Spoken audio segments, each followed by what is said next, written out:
વધારે ગ્રાન્ટેડ શાળાઓને ઇન્કમટેક્સ વિભાગ દ્વારા નોટિસ પાઠવવામાં આવી છે।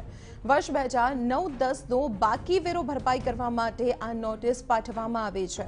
10 લાખથી 1 કરોડ રૂપિયા સુધીની વસૂલાત બાકી છે અને તેની વસૂલાત કરવા માટે આ નોટિસ પાઠવવામાં આવી હોવાની જાણકારી મળી રહી છે। રાજકોટ જિલ્લાની કુલ 170થી વધારે ગ્રાન્ટેડ શાળાઓ છે કે જેમને વર્ષ 2009થી 10નો વેરો નથી ભર્યો। 10 લાખથી 1 કરોડ રૂપિયા સુધીની વસૂલાત બાકી છે વેરાની અને તેને લઈને ઇન્કમટેક્સ વિભાગે નોટિસ ફટકારી છે। ત્યારે વધુ વિગતો મેળવીએ સંવાદદાતા મોહિત ભટ્ટ પાસેથી। મોહિત, શું વધુ કાર્યવાહી?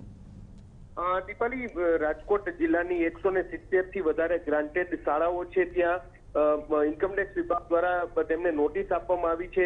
વર્ષ 2009-2010નો બાકી વેરો છે તેને લઈને નોટિસ આપવામાં આવી છે।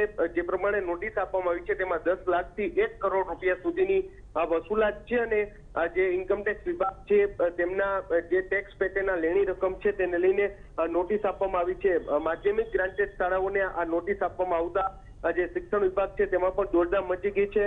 મોટાભાગે આ પ્રકારની જે માધ્યમિક શાળાઓ હોય છે તે ટ્રસ્ટ દ્વારા સંચાલિત હોય છે અને તેમાં તેમનો બાકી વેરો છે તેની વસૂલાત માટે હવે ઇન્કમટેક્સ વિભાગે લાલ આંખ કરી છે। દીપાલી, જી મોહિત, આભાર માહિતી આપવા બદલ। તો આપણે જણાવી દઈએ, આખરે વેરો વસૂલાત કરવા માટે ઇન્કમટેક્સ વિભાગને ગ્રાન્ટેડ શાળાઓ સામે લાલ આંખ કરવી પડી છે।